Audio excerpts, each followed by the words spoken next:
Alright, let's dive into something that's been buzzing in Charleston lately, a new mini golf course on James Island. But this isn't your average putt-putt situation.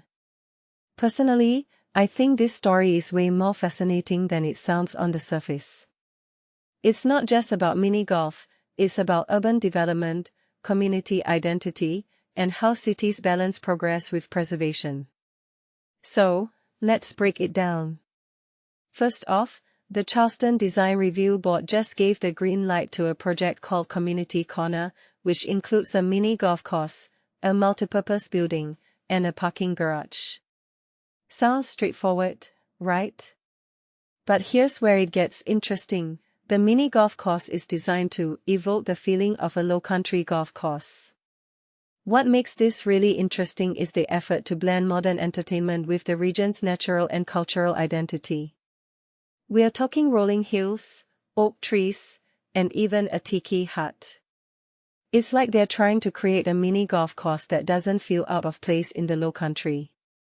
But does it work? In my opinion, it's a bold move. Mini golf is often seen as kitschy, but this approach could either elevate it or make it feel forced. We'll have to wait and see. Now, let's talk about the multipurpose building. It's going to house a pro shop, a restaurant, and a bar. One thing that immediately stands out is the board's appreciation for its modern design. They called it a contemporary take on familiar Lowcountry motifs. This raises a deeper question: how do you modernize traditional architecture without losing its soul? It's a tightrope walk, and from my perspective, the success of this project hinges on whether they can pull it off. But here's where things get a bit messy: the parking garage.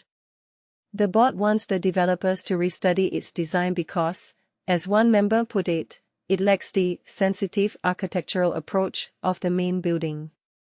What this really suggests is that even functional spaces like parking garages can't be afterthoughts in urban planning. If you take a step back and think about it, this is a microcosm of a bigger trend. Cities are increasingly demanding that every element of a development, no matter how utilitarian, contributes to the overall aesthetic and character of the area. Now, let's address the elephant in the room: public opposition. 6 residents submitted comments against the project, citing concerns about infrastructure. But here's the catch: the Design Review Board doesn't handle zoning, traffic, or flooding issues. Their focus is purely on design and architecture. What many people don't realize is that these boards are often caught in the middle. They're tasked with approving projects that might face broader community pushback, but their hands are tied when it comes to addressing those concerns. It's a frustrating dynamic, and it highlights the disconnect between different levels of urban planning. A detail I find fascinating is the project's location, right at the corner of Foley Road and Grimble Road extension, near an apartment complex. This isn't just a random spot, it's a busy intersection that's likely to see a lot of foot traffic. Personally, I think this could be a make or break factor. If done right, it could become a community hub. But if the design falls flat, or if the parking garage becomes an eyesore, it could end up feeling like a missed opportunity. So, where does this leave us? The project still has to go through preliminary approval, and the garage is back to the drawing board.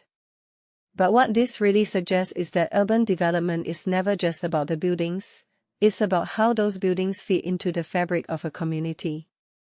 In my opinion, the success of Community Corner will depend on whether it can strike that balance. Will it feel like a natural extension of James Island, or will it stick out like a sore thumb? Only time will tell. But here's my closing thought: as cities grow and evolve, projects like this are going to become more common. And the real question isn't just whether we can build something new, it's whether we can build something that feels right. What do you think? Is this the kind of development James Island needs, or is it a step too far? Let me know in the comments below.